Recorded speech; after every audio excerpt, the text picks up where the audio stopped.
Okay, so my name is Rebecca Weir. I'm Creative Director of Light IQ, a company I set up almost 20 years ago. And why did I get into lighting? It was just 1 hour delivered by Sally Story many, many years ago when I was a student studying interior design, and it changed my life. I knew instantly that that's what I wanted to do. I was studying interior design and I loved the ergonomics, I loved the layout. Prior to that, I'd studied philosophy, I'd studied environmental information technology, so the more scientific aspects, the progressive aspect of lighting, as well as the thought process behind it and why we're doing what we're doing, how we interact with people, how we can fundamentally make such an enormous difference. It all seemed to pull together in one element, and that became lighting, and it's been my life. Light IQ specializes in lifestyle projects, and that can range from high-end residential through to beautiful boutique hotels worldwide. A lot of our work now is worldwide. Probably up to 70% of it, which probably not many people realize. It does mean that a lot of the team are often on an aeroplane, luckily not myself. I am better known for my work in the residential market. It's often considered maybe not so cool, slightly the uglier little sister, I think. However, I think that the training in residential, the understanding of clients, the need to really fundamentally understand the detail allows you to be better at some of the more commercial projects. So I think it's great training ground for everyone. And we believe in our company that everybody should experience all projects. So even if they specialize in retail, of which we do quite a lot, to do a little bit of residential, commercial, hotels, boutiques, etc. is good too. So the way the company started and formed is very different to how it is today, which is a great thing. Well, lighting is a technical subject, but more importantly, it's an emotional subject, and people don't necessarily connect to it. There's a lot of incredible engineers and some very brilliant people in the world, but they absolutely do not understand lighting. In fact, there's a lot of incredible architects in the world, and unfortunately, they don't necessarily understand artificial lighting as well. I think there's the basic concepts of lighting, about how we respond to light, about focal points, about bright points and things like that. And a lot of people don't even get that. They don't understand why they're responding to a space or why they're reacting to it. Why are we being led through this hallway? What is it that is exciting us? What is the movement and the drama? And it's those elements, those very, very subtle elements that people often don't spend the time to think about. They're so good in the jobs that they're doing that actually this extra dimension isn't considered. But it is the dimension that we all respond to fundamentally. It doesn't matter how great a restaurant is or how great the food is. Unless we get the lighting right, unless we feel comfortable, unless the light is flattering, then we're not really going to have a good time. Well, honestly, I have no idea where we're heading, because 5 years ago, if you said we would be where we are today, I don't think I would have believed you. So I can remember 8 years ago teaching and saying, oh, people say the LEDs, they're going to be the future of lighting. Imagine that. That's crazy, huh? Oh my God, it's real. So I don't think I can predict the next 8 years. But what I'd like to see is just, at a very simplistic level, easy compatibility. And I'd like to be able to program a light like I can program my computer. If I want 2200K Kelvin light flickering at whatever, let me program that. Let me create that. Let me make it very, very easy. So I hope that we can almost digitalize it a little bit further so it becomes super easy to use. And things like that you might not want to touch upon and still very few people use, but is color. But if we can start to introduce a little bit of that, I hate to say the word, because even the word COLOUR, I know it just brings so many heightened emotions to people. I can see you shivering. I know. But actually, this very, very subtle palette, if we can introduce it into our lives, then I think there's a resonance to it. I think there's something in it. And I am maybe a bit of an old hippie in my very smart black jacket. But, I do believe in, different stones resonating different energies and creating different karmas for people. And I believe color does the same thing. And I think it shouldn't be so far-fetched that we can bring that into our lives. It wasn't that long ago that people used to say, oh, we can't really talk about sad as a physical condition. People used to say it was a psychological condition, and there used to be that separation between the two. We understand it to be something very different now, and we're able to provide solutions for it. So I think if we can continue that journey where we can look at the holistic nature of light and its impact on us as humans, then I think, our lives will be just so much happier. We will feel so much more content in our environments, and it could be something very easy to do and maybe accessible to people who need it most. Because at the moment, the trouble with lighting is it's very inaccessible to the people who need it most. And I think, we shouldn't be that far away. If we can put a man on the moon, why can't we decide what the true impact of red is on 98% of the population? I think we're getting there. We just need to get a bit further. Yeah, absolutely. Full stop, light and health. So I have often thought, that to do a PhD on something like that would be groundbreaking and just brilliant. And I've spoken to PhD students doing their research, and actually you suddenly realize all the limitations.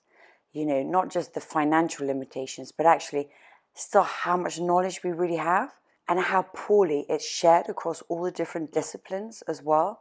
So you would really need to have some big guns to go out there, shoot them high, and get some people to listen. But I think there are people starting to do that, so I think it's very interesting. But I know we're only touching the surface. I genuinely believe with every fiber of my being that light transforms lives. I mean, that is why I'm in this industry, because I genuinely believe. Like even my little house, I love my home. That helps transform my life on a very small scale. So if we can do that in offices and parks and other spaces, then it's just the start of a much bigger journey. But we need more power, we need more theory, we need more science to capture that, so I can actually prove it to people. We have some statistics on increased spending in supermarkets if we increase daylight now.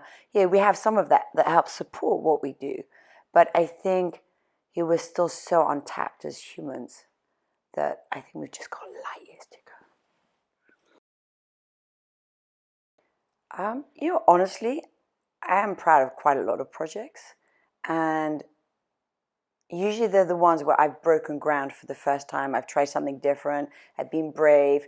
Usually it's been a complete nightmare. I suppose I'm also proudest when I know that the client has responded so innately to what we've achieved, to the point that they come back to you, they send you emails after 6 months or a picture, and they're still sort of thinking and talking about it, or there's something that's unexpected that's caught them, with a change in season and maybe how the light has changed or played.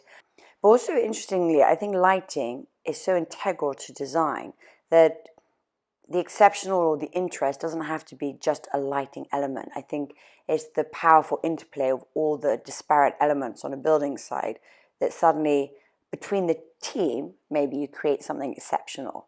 As a team, you take something to the next level, and the client is brave enough to go along with you. And I think, even if it's a relatively mundane design type led house, if the client's happy and passionate about it, that's all that matters. That's where I'm happy. Every day is a challenge. Running a team of people is a challenge. Clients, a challenge. Teaching students, quite frankly, a challenge sometimes to keep them awake. Each job is a challenge. Each job is different. I mean, I think that's why I love this industry. Every day is a challenge. I never know what's going to happen or how someone's going to respond to something, what might happen on a building site. I don't know, wouldn't it be boring if we didn't have any challenges? Also, I think the people who work for you, who are sometimes quite challenging, because I find most people in the lighting industry are quite individual, quite unique, usually quite exceptional in some way. But it might be kind of nurturing them, pushing them forward. sometimes they leave you and they're going to do something new and interesting. So there's personal challenges, letting people go, feeling comfortable with that. There's all the dynamics within, the hierarchy of a company.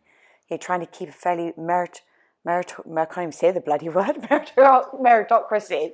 See, I'm working hard on that one. That's a challenge, isn't it? Allowing people who are young and brilliant maybe to fly when others are taking longer. I don't know, I think, funny enough, in some ways, the job itself is probably the easiest thing. I think it's everything around it that is most challenging. Sally was my first boss, and she was the first person I ever saw talk about lighting, and she's absolutely been an inspiration. As a woman, I think she's great. She showed very early on that you could have a career and children, multitask within an nth, work till 3 o'clock in the morning, and still be at a 9 o'clock meeting, smiling, not having eaten for 24 hours. I mean, she is exceptional at every level, and she's fun and honest and direct, and I've always had the utmost respect for her. So I couldn't have had a better starting point. But then I've worked with really exceptional women as well throughout my time, both either as colleagues or having met other people in the industry at the same stage of life as you, which is interesting. And then I'm lucky enough to work with my brother, Philip, who's our MD, and that's been 20 years, and we've only had one shouting match, so that's good. And I work with Gerardo, who's now our design director, and he's just brilliant at what he does. He's inspirational, he's a perfectionist. The projects he's delivering for the company are second to none, and I feel very, very blessed to have him as part of our team. Funny enough, probably through nature more than anything. So we were just skiing, and I'm quite tragic because I only have like 100 followers on Instagram through Light Boutique, and I've been challenged, I know, with getting some more Instagram followers. And Light Boutique is the product side of Light IQ. And I was thinking, oh my God, it's not my natural arena, social media. But I just took a little video of me on the chairlift with my daughter, just going up the mountain. It was just the shadow. And funny, I've had more likes than I ever did. And then there was another one where you're just seeing the light catch as the wind and the snow blow off the mountain. But it's all these little moments in time that you don't know why you're storing it in your memory or why it's so important. But it sort of just captures a moment. It captures kind of the essence of what we do. I think there's a sense of history there. We're a young industry, and to present at a conference, you need a little bit of age, a lot of experience. So naturally, there might be less women at that point in their lives that are able to give that time and have that experience. I think if we fast forward 10 years, with the volume of females that we have, I think it will be more equally represented. But I think if we look at how designers originally got into lighting, whether they might have been electrical contractors in theatre and things like that, those industries were probably poorly represented as well. So I think it's historic. I don't think it's the future. I remember if we sat at the Lighting Design Awards 10 years ago, you'd have one woman at each table, whereas now it's 50-50.